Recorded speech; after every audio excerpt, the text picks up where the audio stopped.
So the other thing that I think we have to look at when a politician promises us a policy built on being reasonable is we have to look at their judgment. We have to say, well, is this someone whose judgment I trust? Or is this someone whose judgment has fallen short? Buttigieg, of course, falls into that latter category. If you want to look at his judgment, he thinks it's good judgment to implement soda bans like former New York City Mayor Michael Bloomberg. He actually supported that idea. That shows poor judgment. Pete Buttigieg wants to stack the Supreme Court because he doesn't like the fact that the Democrats lost in 2016, and now the Supreme Court leans slightly, albeit slightly, to the right. That is poor judgment. Reparations for slavery, very poor judgment. Erasing Thomas Jefferson from history, extremely poor judgment. Abolishing the Electoral College, I mean, the flyover states in middle America who don't have highly populated cities, their interests would never be represented at the federal level because the politicians there would have no reason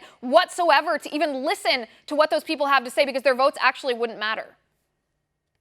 No, absolutely. And you want to talk to the people of South Bend, Indiana, if you want to get an idea of this guy's judgment. I mean, the majority of people there say they don't think the streets are maintained well. 64% of the people there say they do not feel safe in their city. I mean, and then he's spending, I think, 45% of the calendar year away from his city to campaign. So he's letting his responsibilities as mayor go to waste so that he can say these radical things on Fox News. And you want to talk about judgment. What about his character attacks against Mike Pence? Mike Pence was nothing but kind to this man, called him, congratulated him, and this guy goes after Mike Pence because he thinks it will stir up his base to go after and paint Mike Pence to be this homophobic Christian.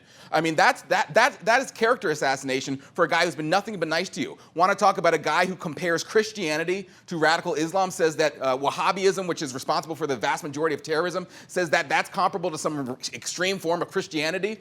I mean, the things that this guy is saying and his actions prove that his character, as you said, absolutely falls short. And I think that he just needs to put that on display for the American people to see. It will make their choice real easy in 2020. And he did this weekend. He showed us once and for all he is not a moderate. He is a radical.